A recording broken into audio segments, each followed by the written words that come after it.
Hello everyone, and welcome to the Terms and Concepts of the Week Swordplay Edition.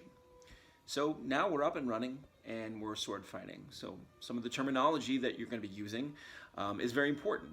So, a cut. A cut is an attack made with the edge of a sword.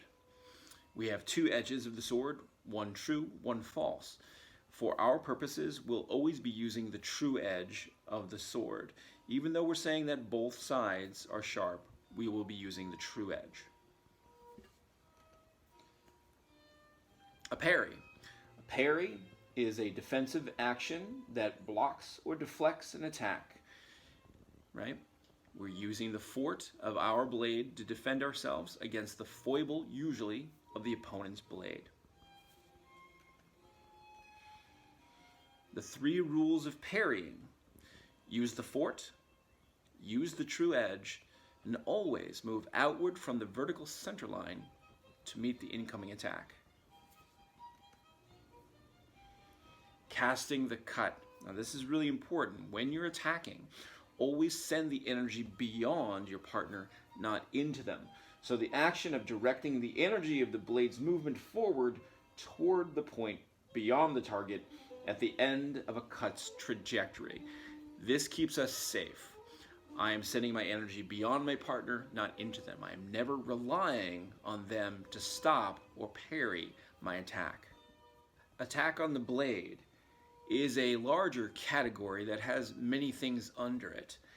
An attack on the blade is an action used to remove or displace the opposing blade prior to an attack on the opponent. There is a subcategory of attacks on the blade. Now that subcategory is called Prede, faire, or literally taking of the blade.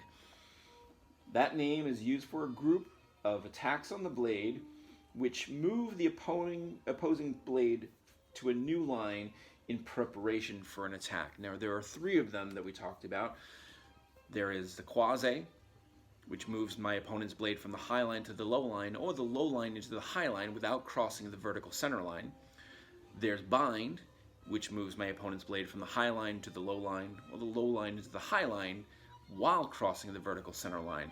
And then envelopement. The envelopment moves my opponent's blade all through the different lines, describing a 360-degree circle coming back to the original line of attack. So it crosses the vertical center line twice. An expulsion. An expulsion is not a Prede, faire. An expulsion is something that I can choose to do at the end of a Prede, faire.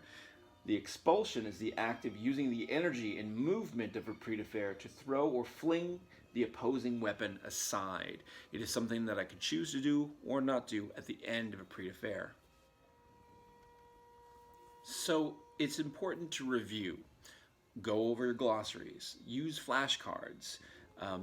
Going through each of these terms will give you a deeper knowledge and understanding of how things work and make you, consequently, a better fighter. See you next time.